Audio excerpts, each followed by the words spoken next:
Hello, Stoned Apes and others who are curious about the healing powers of psychedelic medicines. Welcome to the Stoned Ape Reports. I'm your host, Stuart Preston. Each episode, I talk to another Stoned Ape, somebody who has experienced the transformational powers of psychedelics, or with a practitioner who works with these medicines. In this episode, I had the pleasure of speaking with Haley. After trying unsuccessfully invasive brain surgeries and several pharmaceuticals to treat her complex partial seizures, Haley then turned to microdosing psilocybin and got great results. So please enjoy this episode with Haley. All right, Haley, well, thank you so much for joining me here on the Stoned Ape Reports. I'm excited to talk to you. You and I have had a couple conversations offline about things, and I know a little bit about your story, but why don't you kind of dive right in here and tell us a little bit about, what you were dealing with in life before you, found the plant medicines. Well, I was born with a very rare brain tumor, and it wasn't discovered until I was 32 years old. But my childhood experiences that I remember the best were just random giggly laughing spells where I didn't necessarily recognize my surroundings. I was familiar with them, but I didn't necessarily recognize them. And I just would giggle, and I asked my mom, "Don't you love it when you just kind of laugh for no reason?" And she said, "No, honey, that's not normal." And she had noticed them when I was a toddler. And those are called gelastic simple partial seizures. And as I got older, as my hormones started kicking in, I went through a little bit of precocious puberty, which means they started a little bit earlier than my peers.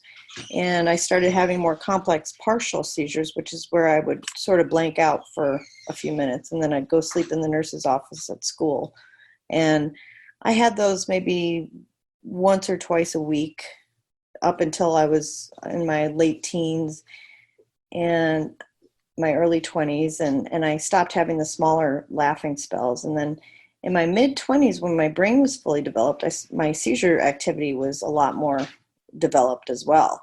And I started having more generalized tonic-clonic seizures where I would basically have a brief aura for maybe 2 seconds, and then I'd drop to the ground and start chewing my face up. And I had maybe about 4 or 5 of those a day for a while when I was in my early 20s. Meanwhile, when I was a kid, they gave me all kinds of pills and medications, and none of them worked.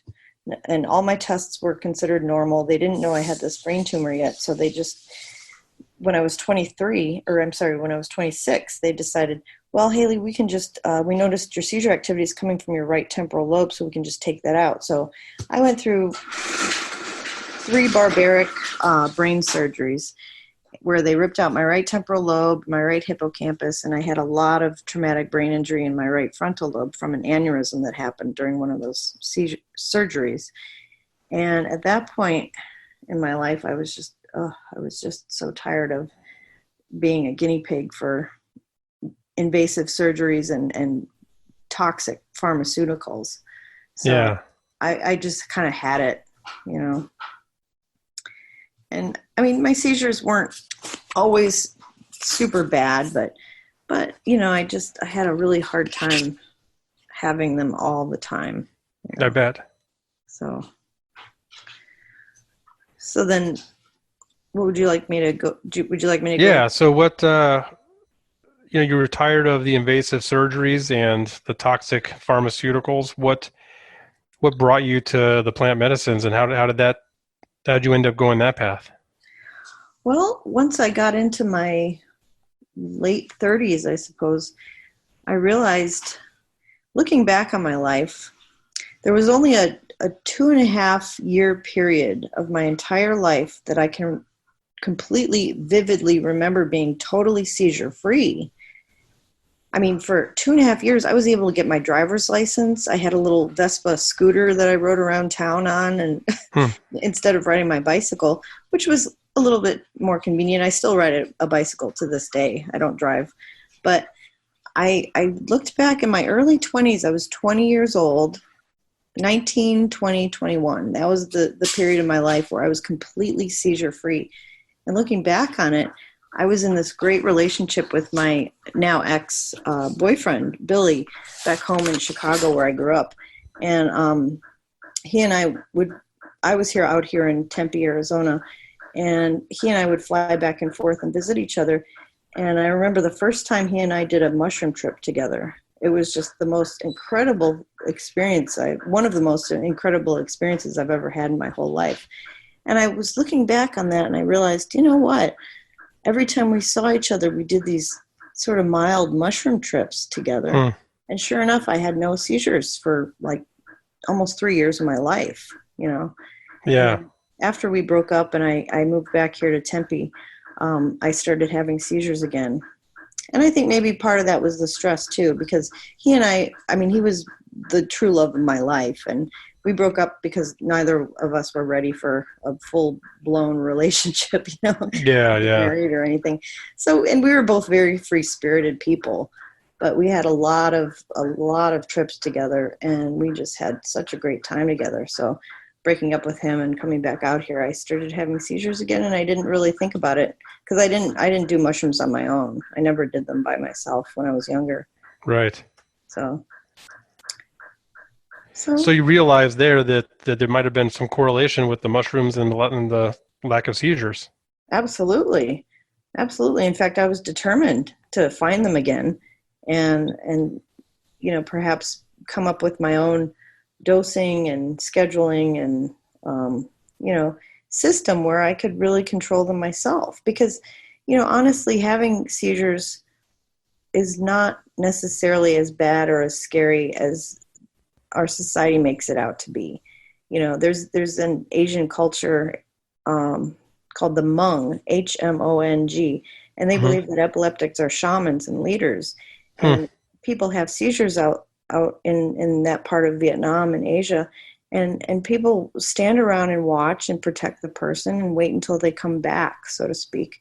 And when, as the person's coming back, your brain has been stormed with repetitive spikes and waves of electricity. So you're coming back and you kind of have this sense of enlightenment, almost like it's like a reset button or it's like refreshing your whole entire operating system on your computer.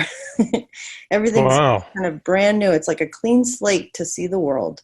And it's not really all that bad. In fact, when I was diagnosed when I was 12, I thought, you know, I'm really special in some way, and I have a really high IQ, and I've always considered myself kind of a go-getter and a leader, and this is why I want to help advocate for decriminalizing these plant drugs here in Yeah. the United States. So I'm going to be very involved with that, hopefully in the near future. But yeah, so I wanted to come up with my own plan of how to microdose so that I could control my own seizure activity and allow myself to have those experiences if and when I ever want or need them. You know, meanwhile, I don't have to when I'm microdosing regularly with psilocybin from mushrooms. You know, I just don't have really bad seizures in my sleep anymore.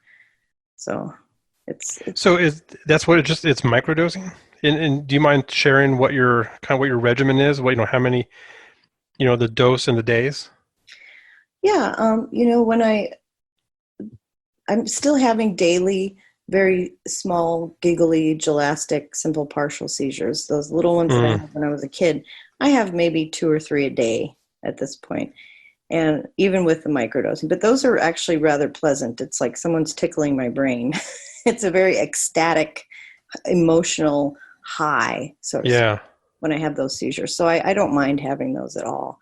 And it's usually only once a month in my sleep during my hormonal cycle when I'm either ovulating or about to start my period. When those hormones shift in my body is when I'm more prone to have a grand mal seizure or two, or maybe a complex partial seizure during my sleep.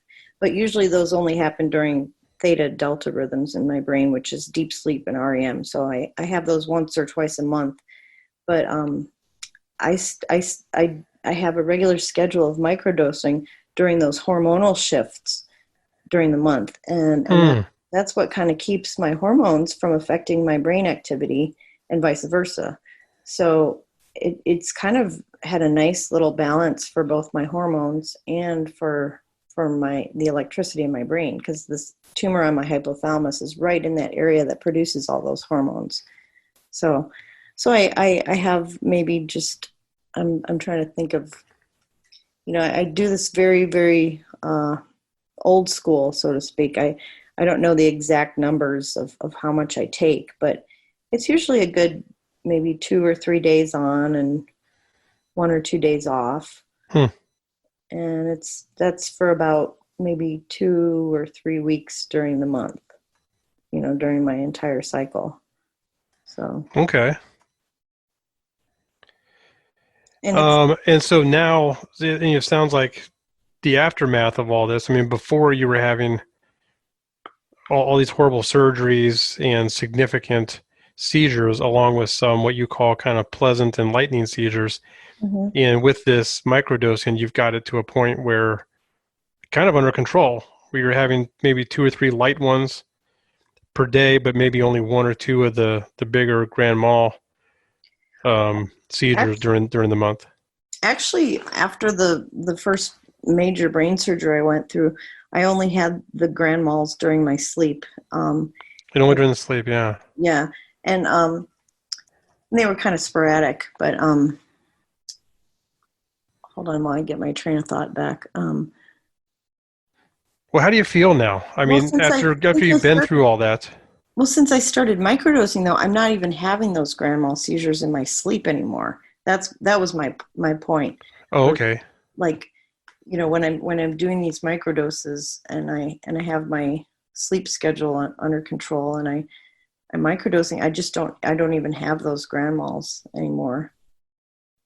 And what kind of, I mean, how do you feel about that? What kind of impact has that had on your life to not have these big seizures? Well, it's very refreshing and it gives me a lot more energy to channel towards my career as an interpreter and all the different efforts I fight for out in the world.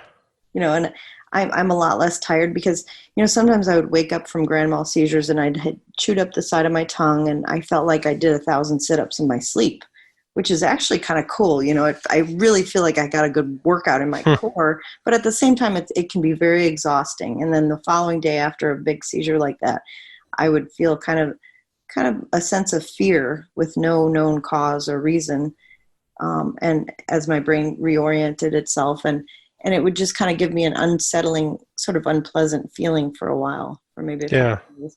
It was just exhausting having seizures all the time. But, like I said, now that I have them under control, I can kind of either predict when I have them or just not have them at all. Nice. And that feels great. It feels great to have that kind of control over my own condition because, as we all have the right of freedom over our own bodies and minds, and it certainly gives me that too. Yeah. Even taking these micro doses, I find myself doing a lot more creative thinking, and I play the violin, and I'm able to do that more instead of focusing on coming back from rough seizures, and that can be kind of enlightening and promising, but it's exhausting. Yeah. Yeah, I hear you. So with I mean, you did these mushroom trips with your boyfriend back when you were younger, so you probably didn't give a lot of thought to this. But given the seizures and given the surgeries that you've had Hmm. on your brain, did you have any worries or concern about using psychedelics, putting psychedelics into your brain? Not at all.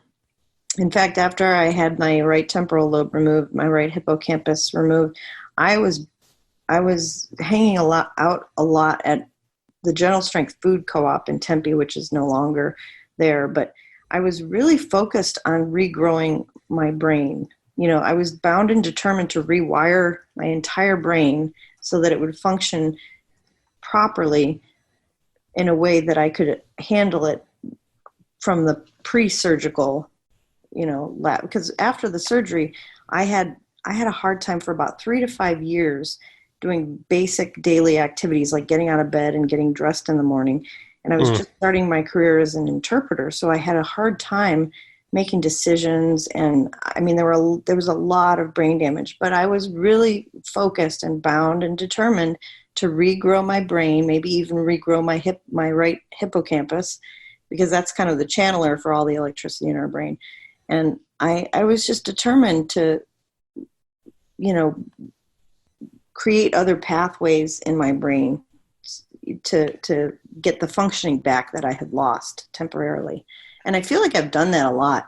And especially now with my microdosing, it's helped me open up a lot of areas of my life and my mind that I couldn't necessarily see very clearly before. It was kind of foggy, but it's helped me. And how do you know that you've opened up these new pathways? I mean, what feedback are you getting that your concerted effort to create these along with the medicines has worked?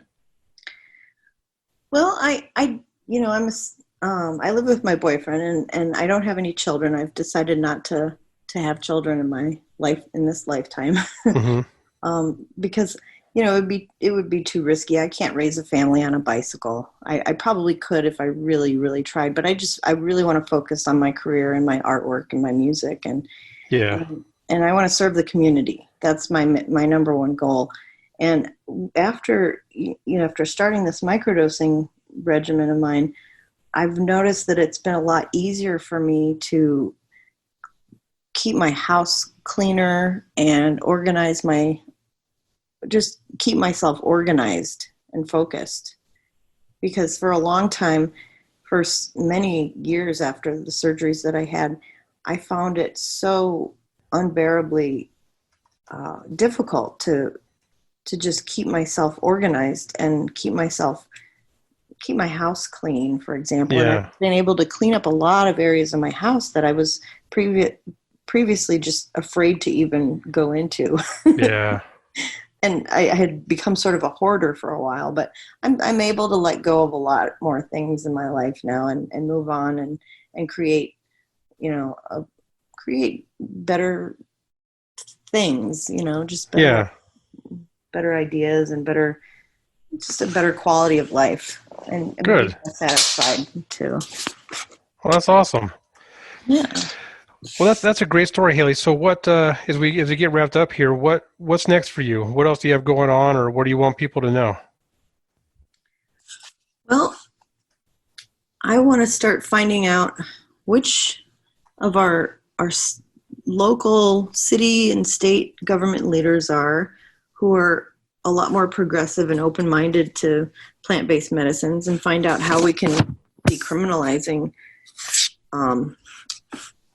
all of these wonderful, wonderful plant medicines that are out there that are helping heal a lot of people from trauma and from conditions like mine, like epilepsy. And I really want to start, I've been a big part of the disabled community as well, because I have a reduced fare pass for my bus rides, and because I can't drive a car. I have a slight disability in that sense.